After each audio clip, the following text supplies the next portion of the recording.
नमस्कार फ्रेंड।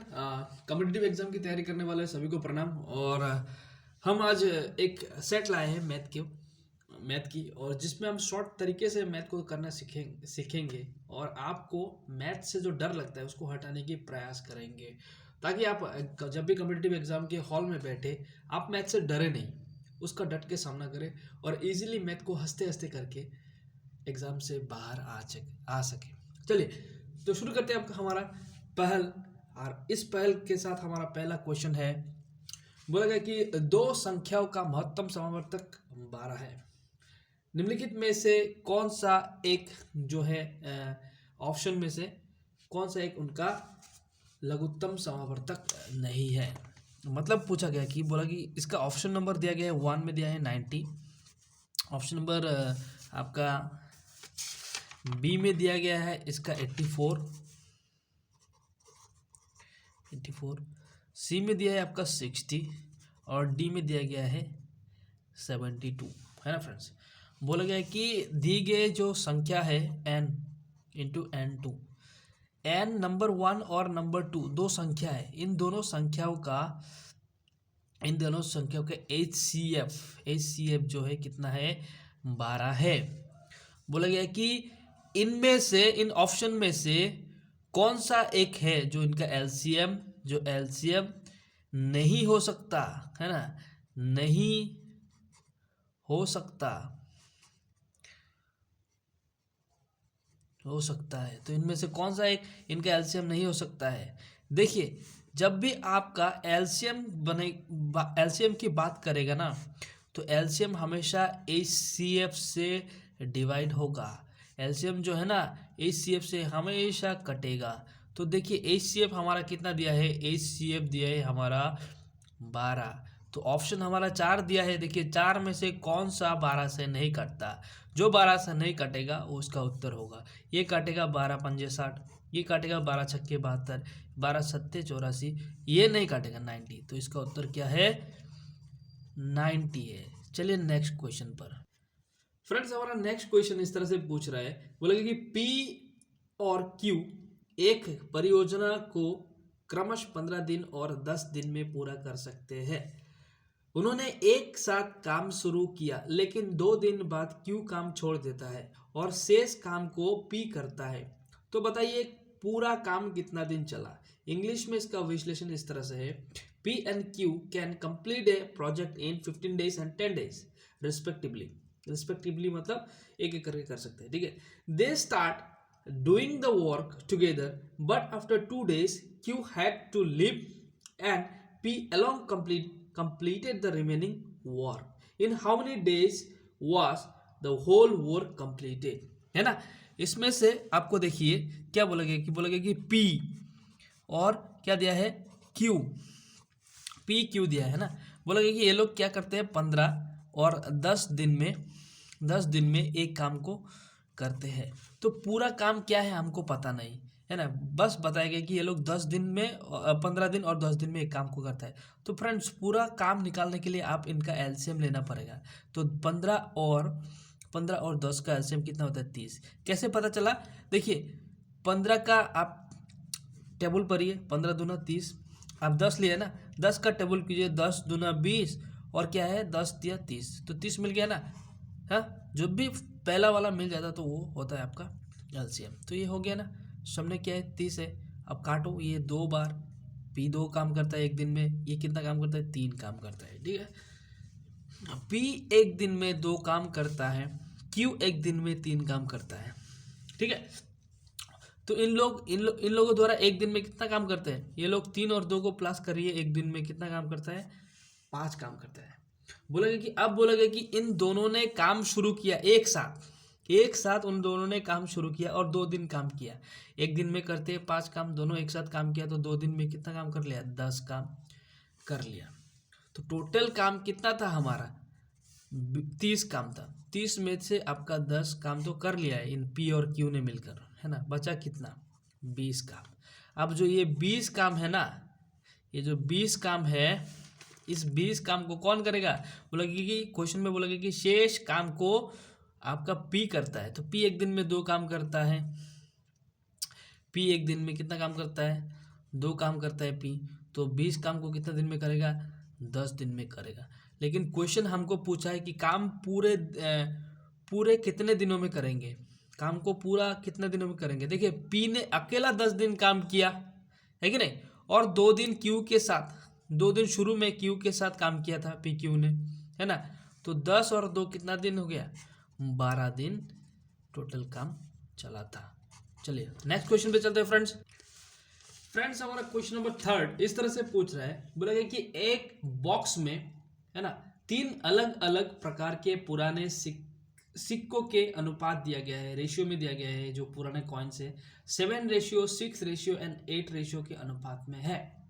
तो पुराने सिक्कों के मूल्य क्रमशः 1 रुपये, 5 रुपये और 10 रुपये। जो पुराने सिक्के दिए गए हैं ना, ये कौन के सिक्कों का रेशियो है? आपका 1 रुपये का सिक्के का रेशियो है, 5 रुपये का सिक्के का रेशियो है और 10 रुपये के सिक्कों का रेशियो है। यदि बॉक्स में रुपये सिक्के की कुल कीमत 936 है, बोला गया कि अगर बॉक्स में जितना भी पैसा है ना, उनका कीमत अगर 936 मतलब 936 है, तो 5 रुपये की पुराने सिक्कों की संख्या कितनी है? तो बताइए 5 रुपये का कॉइन कितना है? ये क्वेश्चन आपको हर जगह देखने को मिलेगा, एसएससी जीडी से लेकर CGL, CPU, ADRE, Assam police, SI, Assam police constable, APRO, जो भी आप एग्जाम की तैयारी कर रहे हैं, ये क्वेश्चन आपको देखने को मिलेगा। देखिए क्या बोला गया है क्वेश्चन में बोला गया कि जो कॉइन है, बैग में जो कॉइन है, उनका रेशियो क्या है? कॉइन की संख्या जो रेशियो दिया गया है आपका क्या दिया है? 7 रेशियो दिया गया है ना, 6 रेशियो दिया गया है और 8 रेशियो दिया गया है। ये कॉइन की है ना, ये संख्या है, संख्या, नंबर ऑफ कॉइन है, ठीक है, नंबर ऑफ कॉइन है। अब बोला गया कि 7 रुपये के सिक्के कितना है? बोला गया कि 7 रुपये का जो 7 रेशियो में कौन सा सिक्का है? 1 रुपये का सिक्का है ना। और बोला गया कि 6 रुपये में कौन सा सिक्का है? 6 रुपये में आपका 6 रेशियो में कौन सा सिक्का है? ये 5 रुपये का सिक्का है। 8 रेशियो में आपका 8 रेशियो में कौन सा सिक्का है? ये बोला गया कि 10 रुपये का जो सिक्का है ना, वो 8 रेशियो की संख्या में है। अब देखो टोटल संख्या कितना है, वो आप गुना करने से निकल जाएगा। अगर 7 सिक्का है ना 1 रुपये का, तो कितना होगा? गुना कर दीजिए, 7 एकम 7, है ना। अब प्लस करना होगा भाई, और ये देखिए गुना कर दीजिए, 6 और 5 गुना करने से 5 छक्के 30, क्योंकि 5 रुपये का 6 सिक्के है कि नहीं। अगर देखिए यहाँ पर देखिए 8 को 10 से गुना कर दीजिए तो 80, है ना। अब सारों को जोड़ दीजिए, कितना होगा? 110 और 117 हो गया। 117 क्या है आपका? क्या है ये? हमारा हिसाब से टोटल है, टोटल बैग में पैसा हमारे हिसाब से कितना है? 117 है।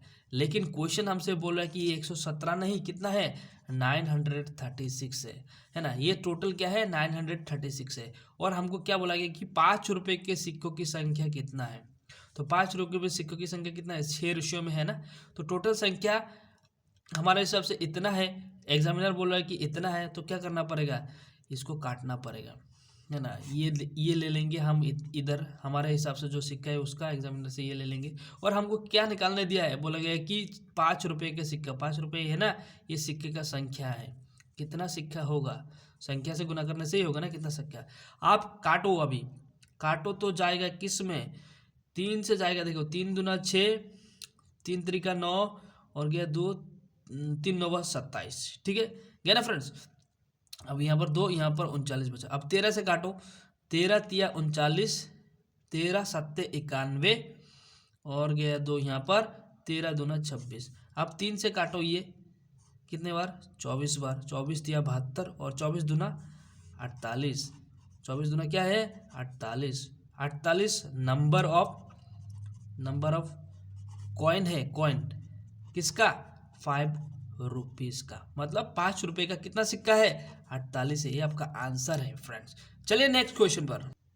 फ्रेंड्स हमारा नेक्स्ट क्वेश्चन इस तरह से बोल रहा है कि बोलेगा कि a shopkeeper sell a product for 1386 rupees and earn 12.5% profit. Tell the amount that is equal to half of the purchase price of the product। यहाँ पर पूछा गया कि एक दुकानदार एक वस्तु को आपका 1386 मतलब 1386 में बेचता है और उसको कितना रुपए का लाभ, कितना परसेंट लाभ होता है, 12.5%, मतलब 12.5% का लाभ होता है ना। तो बताइए उस राशि का आधा दाम क्या होगा जिसमें उसने खरीदा है, मतलब उसने जो जो सामान बेचा है उसको कितने में खरीदा है, उसका आधा प्राइस बताना है। ठीक है, तो ये क्वेश्चन को समझ लीजिए। अब बोला गया कि एक दुकानदार जो शॉपकीपर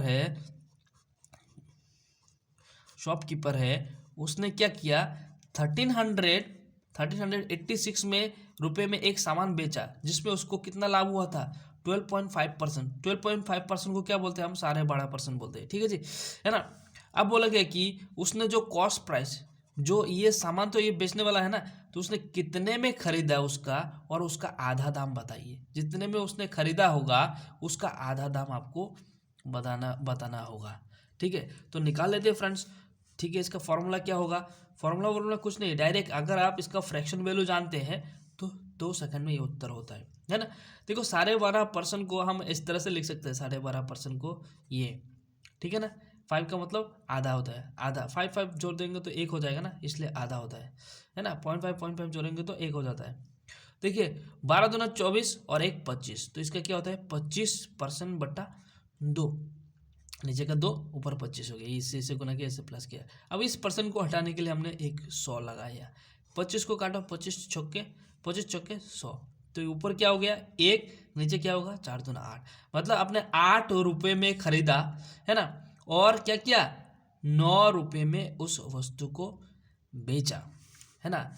तो 9 रुपये में आपने बेचा है। ठीक है, 9 रुपये में क्या किया, वस्तु को आपने बेचा है। 8 में खरीदा आपने, 9 में बेचा है, एसपी है।